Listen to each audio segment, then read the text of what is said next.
Anak-anak di sini kita sepakat dengan anak-anak mulai belajarnya 7.15, tetapi jam 7.10 anak-anak sudah sekelas, 5 menit dipakai untuk ibadah dan menyanyikan lagu Indonesia Raya.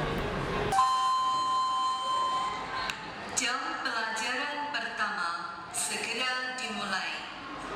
Dimohon kepada para siswa segera memasuki ruang kelas masing-masing.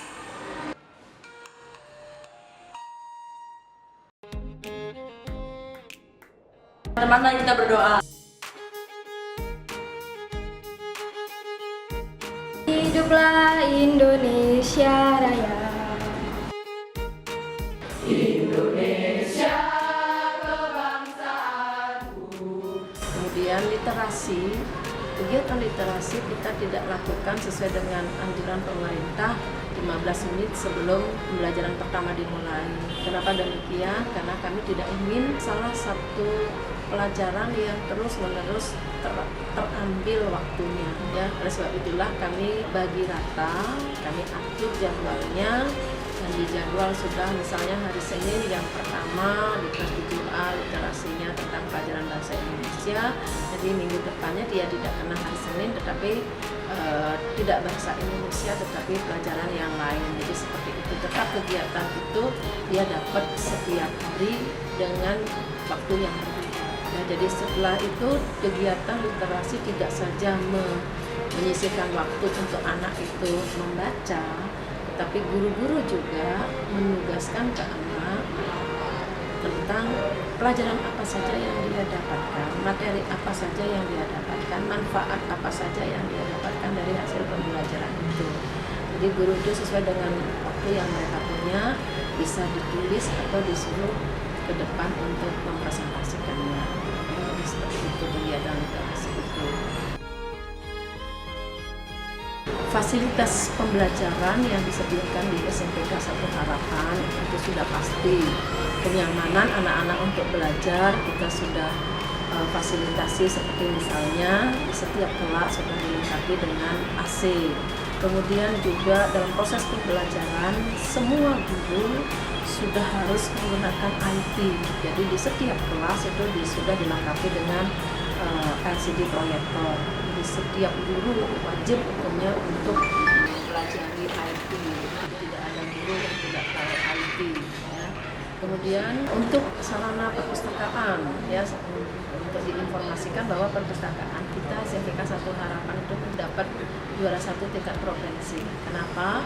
Karena fasilitas yang ada di perpustakaan itu benar-benar diakui oleh penilai tingkat provinsi, sangat memadai, dan kemudian penggunaannya juga sangat optimal.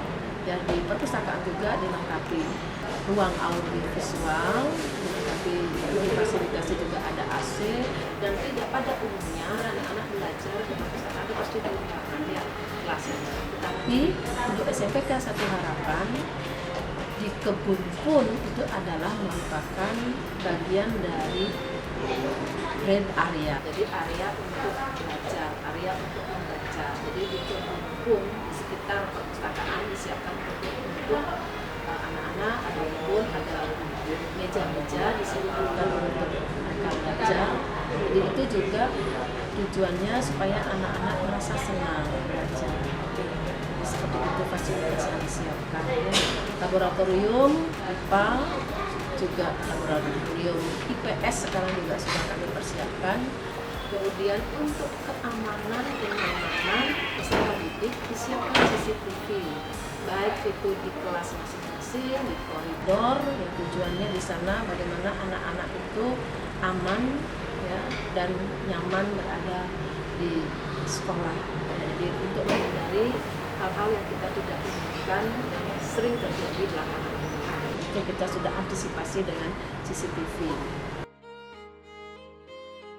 Untuk seragam sekolah itu barangkali ada beberapa hal yang sama. Anak SMP sudah pasti pakaiannya putih biru, sudah bisa terbaca, sudah bisa terlihat dari titik-titik. Hampir semua anak-anak sekolah SMP seragamnya putih biru. Tetapi SMP kan ada harapan punya identitas tersendiri tentang seragamnya. Yang pertama seragam lurik, yaitu adalah identitasnya harapan. Ya, dari tingkat TK, SD, SMP, SMA, SMK pasti itu. Yang kedua, identitas yang khusus adalah sepatu. Yang sekolah-sekolah lain pasti sepatunya itu memakai sepatu cat, tapi kami memakai sepatu pantofel ya, atau sepatu kulit. Nah, itu juga adalah ciri identitas daripada sekolah harapan. Kenapa sih tidak sepatu cat saja? Kenapa sih sepatu pantofel? Dan di sini kita mengajarkan anak-anak untuk berpakaian yang rapi. Kalau sepatu cats itu memang cocok untuk olahraga, tapi tidak untuk dalam proses pembelajaran. Jadi anak-anak ketika olahraga pun memang diwajibkan anak-anak itu harus ganti sepatu di sekolah. Jadi mereka memakai sepatu olahraga ketika akan proses belajar mulai, mereka membawa sepatu pantofel. Jadi seperti itu. Jadi mengajarkan anak untuk bagaimana berpenampilan yang benar, ya, supaya antara kemampuan akademiknya dan kemampuan penampilannya juga seimbang. Kenapa juga ada kaos dalam? Barangkali tidak semua sekolah menyiapkan kaos dalam untuk seragam, ya, punya SIPK 1 harapan. Itulah sebabnya kami ketika pembagian seragam kami selipkan juga di sana ada kaos dalam. Kita mengajarkan anak untuk berpakaian yang rapi dan sehat, tidak rapi saja tapi sehat. Jadi kita mengajarkan anak berpakaian yang rapi tetapi juga sehat. Kaos kaki kenapa kami seragamkan? Ya untuk juga menentukan identitas, yang menunjukkan identitas kita. Karena dengan kaos yang sudah seragam itu kan kerapian itu ada. Anak-anak perempuan kenapa juga diikat, dijalin, ya itu juga supaya mereka nyaman di sekolah, ya. Jadi karena anak-anak itu masih suka lari-lari, dia kan masih belum ke arah dewasa, dia masih remaja, ya. Jadi walaupun dia sudah SMP masih tetap suka bercanda, masih lari-lari, nah itu akan pasti berkeringat, rambutnya tidak berkaruan, ya. Ya sudah bilang kalau yang panjang diikat, kalau yang tidak panjang ya boleh, dan tidak harus dijalin, ya. Seperti itu. Ketika anak-anak beristirahat untuk menikmati makanan, itu makanan yang tersedia di kantin itu sudah hasil dari pemeriksaan Kesmas. Jadi yang boleh dijual di sana adalah makanan-makanan yang sudah diizinkan dari pihak Puskesmas, ya. Nah, kemudian anak-anak juga disiapkan koperasi, ya. Jadi anak-anak bisa juga berbelanja di koperasi sekolah, ya. Jadi supaya keramaian itu terpecah, ya. Jadi anak-anak bisa berbelanja hanya di lingkungan sekolah. Anak-anak tidak diperkenankan berbelanja keluar lingkungan sekolah. Kenapa? Karena kita ingin anak-anak menggunakan waktunya dengan baik dan mudah terjamin kesehatan. Kalau di luar lingkungan sekolah, sekolah itu tempat berlutau yang pertama. Yang kedua, hal-hal yang tidak diinginkan bisa terjadi, misalnya kecelakaan dan sebagainya. Sebab itulah anak-anak disarankan untuk berbelanja hanya di kantin sekolah, di koperasi sekolah, dan kami juga siapkan kantin kejujuran. Ya, kantin kejujuran itu di samping menyiapkan makanan dan minuman yang disetujui oleh pihak Puskesmas, tujuan utamanya itu adalah kami mau mendidik anak-anak bagaimana bersikap jujur. Jadi itu tujuan kami ada kantin kejujuran. Di samping kantin kejujuran, pembentukan karakter juga kami kegiatan Lost and Found. Lost and Found itu adalah satu tempat di mana anak-anak jika menemukan barang-barang yang ada di kelasnya masing-masing atau di sekitar area sekolah, silakan melapor ke Piket dan barang-barang tersebut akan diletakkan di Lost and Found. telepon dan tertulis kapan ditemukan, oleh siapa, jam berapa, itu tertulis di sana. Dan diumumkan melalui CCTV. Dari itu juga menandakan teman Jujur terhadap yang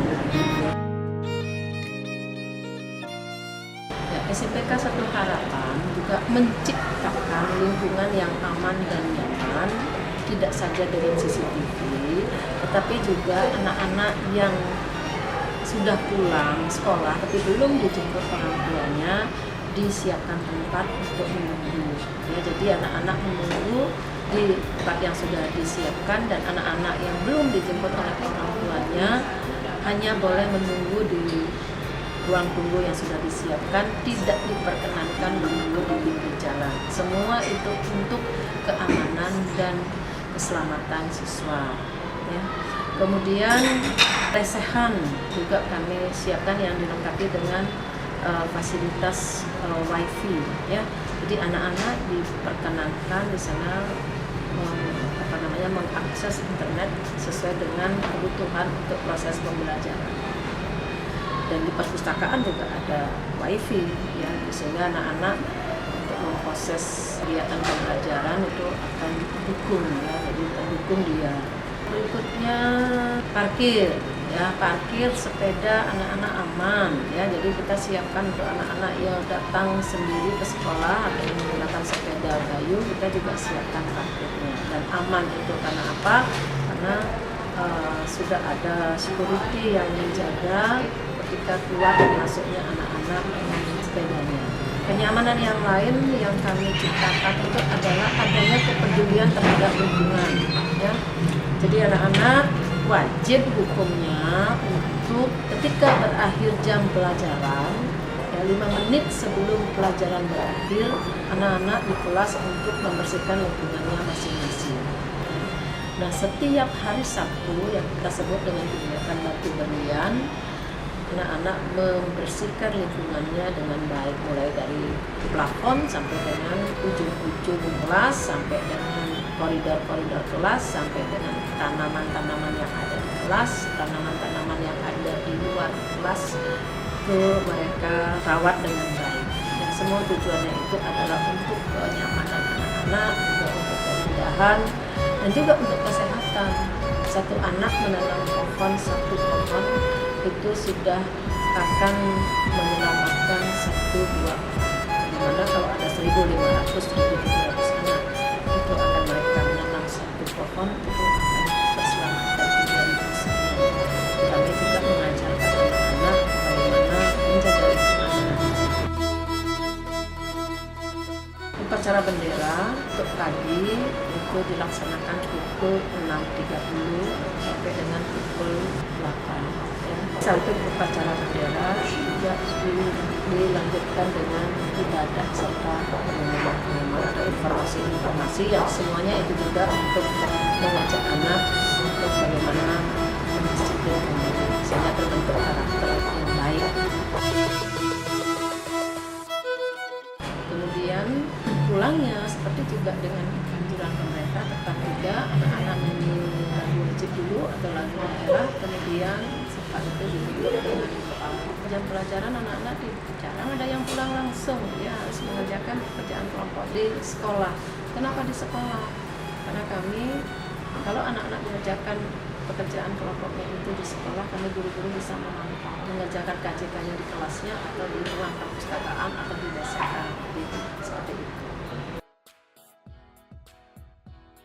Ekstrakurikuler itu adalah salah satu juga cara mengoptimalkan koordinasi peserta didik. Nah, sehingga kami pun sekolah SMPK 1 Harapan menyiapkan ekstrakurikuler cukup banyak. Ada 36 ekstrakurikuler, ya. Dan kami juga membebaskan anak-anak. Dia boleh milih lebih dari satu. Itu ekstra pilihan. Ya, ekstra pilihan itu ada 36.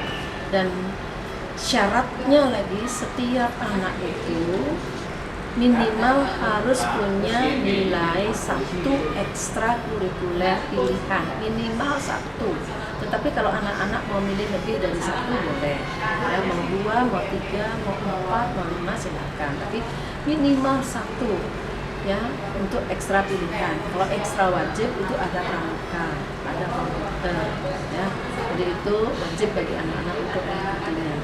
Nah kalau ekstra pilihan itu yang sesuai dengan potensi anak, dia boleh mencoba-coba yang mana saja bisa. Ya jadi seperti itu untuk ekstra.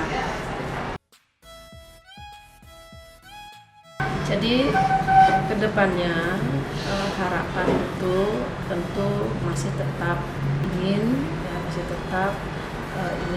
ikut membangun pendidikan bangsa Indonesia, mencerdaskan kehidupan bangsa Indonesia melalui pendidikan, dan tentunya kita tidak bisa sendiri, harus bekerja sama dengan masyarakat.